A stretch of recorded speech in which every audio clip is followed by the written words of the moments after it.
I love Vizag beach. ఈరోజు beach club చేయడానికి వచ్చాం. సో మాకు సర్ప్రైజింగ్లీ మొత్తం చూడండి ఇదంతా క్లాత్ వేస్టే. So different kinds of cloth waste ఉంది. ఇది చూసినట్టయితే యూనిఫామ్, అండ్ ఇది మనం బియ్యానికి లేదా ఏవైనా సామాన్లు తెచ్చుకోవడానికి వాడే గోన్ సంచులు. నెక్స్ట్ ఇదొక క్లాత్.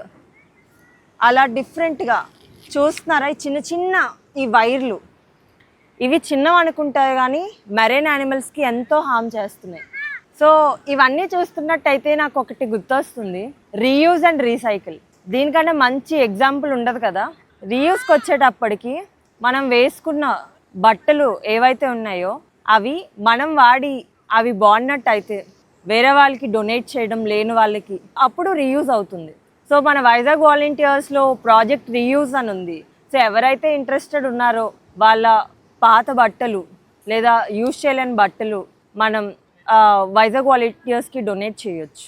అండ్ ఆల్సో రీసైకిల్ అంటే ఏం లేదు, ఫస్ట్ మనం వేసుకున్న బట్టలు ప్రాపర్ వేలో డస్ట్బిన్లో వేసి జీవీఎంసీ వాళ్ళకి ఇవ్వడం లేదా రీసైకిల్కి ఇవ్వడం వల్ల అది మళ్ళీ దానికి సెకండ్ లైఫ్ వస్తుంది. సో క్లాత్ వాల్యూ కూడా పెరుగుతుంది తర్వాత. So for more information follow Vizag volunteers. Hi Andy, hello everyone. See the diapers over here, all the used diapers. మేము ఎక్కడ వెతుకుతున్నా ఎక్కడ క్లీన్ చేస్తున్నా diaper, we're founding lot diapers అండి. We're using for once and we're throwing them away. It's causing lot of pollution to our earth actually.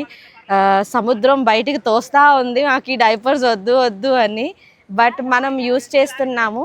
Only the solution is ఎప్పుడైనా అవసరం బయటకు వెళ్ళేటప్పుడు for emergency purpose we can carry. ఎంత మనం usage అనేది ఎంత limit చేస్తే అంత బాగుంటుంది అనేది నా ఉద్దేశం. ఇంట్లో ఉండేటప్పుడు and wherever it is not necessary, please use the cotton padded once so that they can be reused and మీరు పెట్టే ఖర్చు కూడా తగ్గుతుంది.